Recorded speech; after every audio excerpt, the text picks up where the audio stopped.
आनंद। आनंद, हम लोग आनंद की खोज में भटकते हैं ना, हर जगह आनंद की खोज करते रहते हैं। धन संपत्ति, परिवार, दुकान, मकान, हर जगह आनंद की खोज में लगे रहते हैं। कहीं से दो टूक मिल जाए, पर मिलता नहीं है। क्यों? क्योंकि महाराज ये जो संसार है ना, ये संसार ही दुख का स्वरूप है। इस संसार में आ करके अगर हम सुख की खोज कर रहे हैं ना, तो ये हमारी सबसे बड़ी मूर्खता है।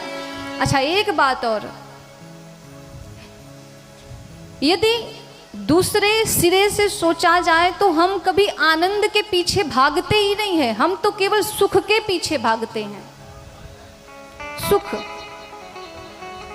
बेटे की सरकारी नौकरी लग गई, बड़ा सुख मिला। अरे भाई मेरे बेटे की तो सरकारी नौकरी लग गई, अब तो मेरे भाग्य जग गए। अब ये सुख कितने दिन का? 2-4-6 दिन का, 2-4-6 महीने का। उसके बाद फिर वही रोना शुरू।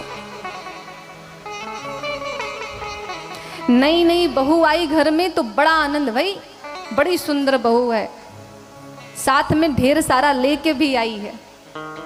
खूब उसकी 2-4 दिन तो खूब उसकी सेवा होती है, वो आपकी करती, आप उसकी करती हैं। लेकिन वही बहू जब 2-4 बार आई गई तो खटपट शुरू हो गई। जो सारा सुख था वो दुख में बदल गया। अब नया नया मकान बना, दुकान बनी तो बड़ा आनंद आया। भाई मकान बन गया अपना नया, अब तो आनंद करेंगे।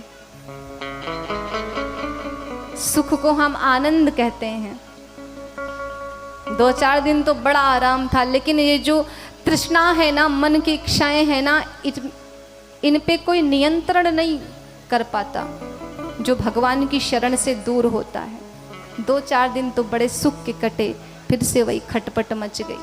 तो वास्तविक रूप से देखा जाए तो हम आनंद के पीछे नहीं, हम तो सुख के पीछे भाग रहे हैं। और हर शब्द का उल्टा होता है। विलोम आप लोग समझते हैं? जो पढ़ने वाले बच्चे होंगे वो जरूर जानते होंगे। विलोम, प्रत्येक शब्द का उल्टा। तो उसको आप सुख से ले लीजिए। जो हम सुख के पीछे भागते हैं, तो प्रभु ने प्रमाण दिया कि जो आप सुख के पीछे भागते हो ना, तो इसका उल्टा शब्द भी एक होता है। वो क्या है? सुख का उल्टा दुख। ये जो सुख आया है ना, जिसके लिए इतने प्रसन्न हो, भाई आनंद आ गया।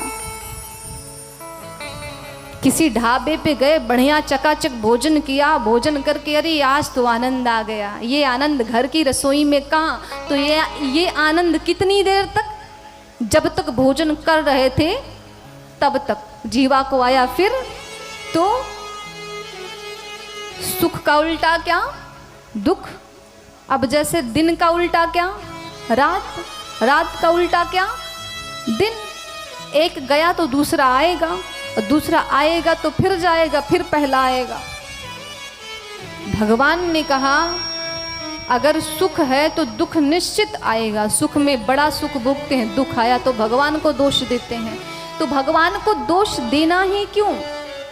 सुख के पीछे क्यों भागे? जो आनंद को जन्म देने वाला है, हम उसकी शरण में क्यों नहीं चले जाते?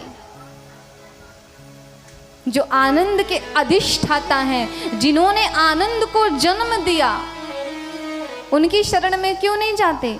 अरे इनकी शरण में आइए, आपको ऐसी शांति मिलेगी ना जिसकी शब्दों में विवेचना कर पाना असंभव है।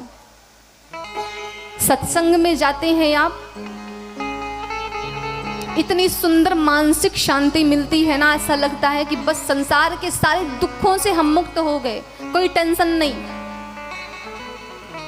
ये जो आज का समय है ना, इसमें मनुष्य की सबसे बड़ी समस्या है टेंशन।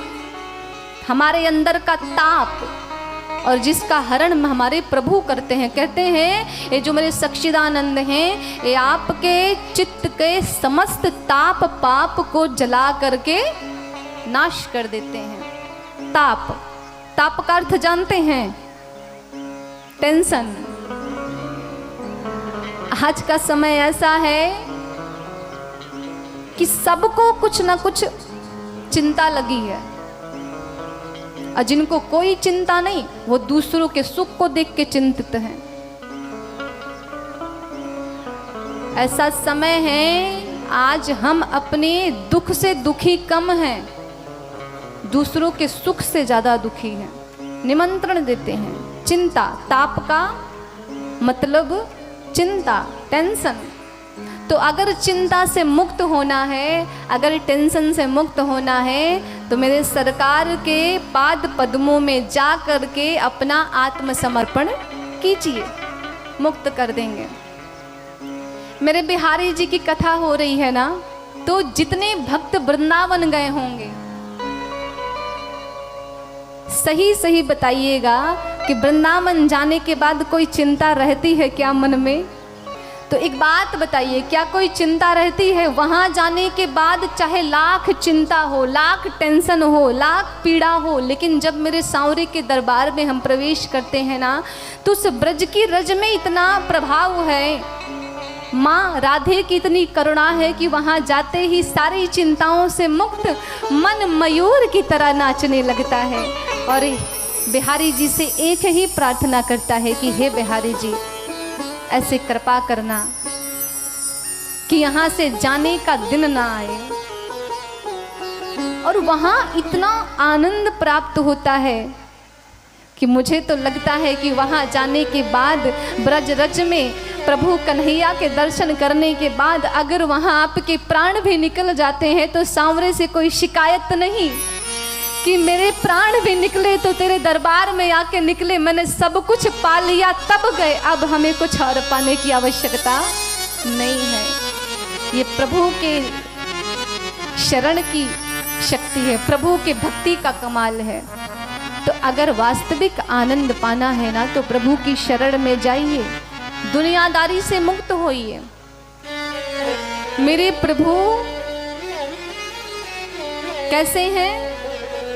मेरे प्रभु आनंद के अधिष्ठाता हैं, जन्म देने वाले।